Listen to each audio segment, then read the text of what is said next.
1661 were spent in San Jose, California, and it was just one big trip down memory lane. A lot of places in the Willow Glen neighborhood stayed exactly the same. Jamba Juice, where I used to get my shakes when I was pregnant, and Noah's Bagels, that used to be the only kosher place and gave us a great choice of bagels with a schmear or bagels without a schmear.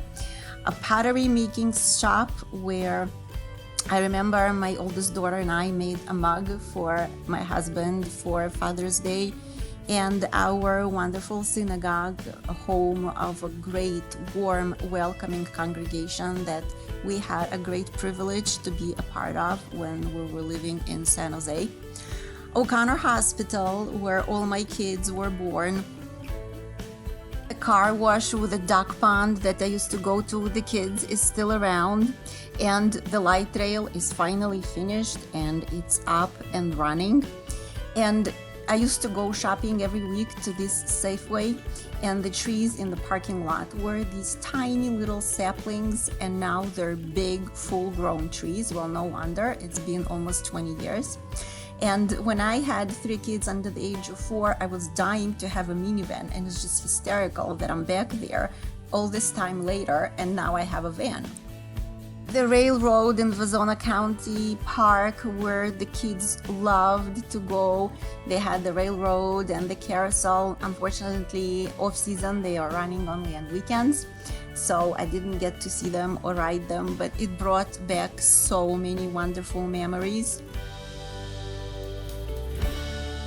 The playground is still there, though. And I found a picture taken, 17, 16 years ago on that same playground and that same swing. And it's just such a weird feeling of deja vu. And a beautiful green piece of grass where we used to go stroll with the kids. And I remember this picture being taken at exactly that very spot.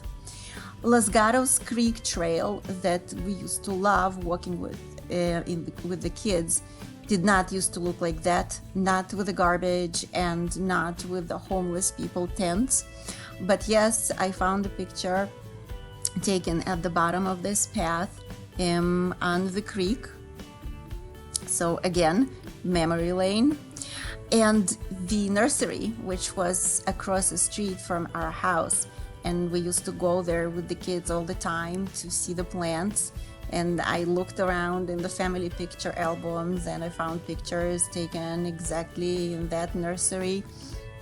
So again, it's just such a bittersweet feeling, but a lot more sweet than bitter. And you just feel the passage of time. It becomes very, very palpable. And before this apartment complex was built, there was a Kmart where I used to go with the kids to give them rides on these little things that you put quarters in. And then I visited our old house. I mean, we lived there for 7 years. All our kids were born there, and I loved the neighborhood, and I loved the townhome complex, and I loved the house itself. So I walked all around it and I took a million pictures, and the people who are living there now have surveillance cameras at the front door at least. So that must have made for a very interesting viewing when they reviewed the footage later on. It's good that nobody called the cops on me. And it was a very unsettling emotion because you feel like you came home and you're just locked out of your own house. You cannot go in anymore. Somebody else is living there. So yeah, that was nice, but somewhat unsettling.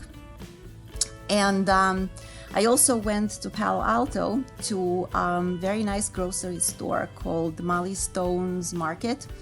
And they have this puppet display. I don't even know how you call it, where you press the button and the puppets start singing.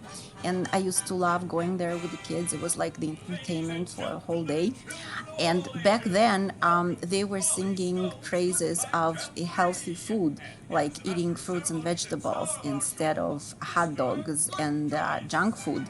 And oh times, oh morals, right now, if you press the button, they start singing about staying away from drugs. So yeah, some things stay the same and some things definitely change. Say no, be a hero. Go one step beyond. Just say no to drugs.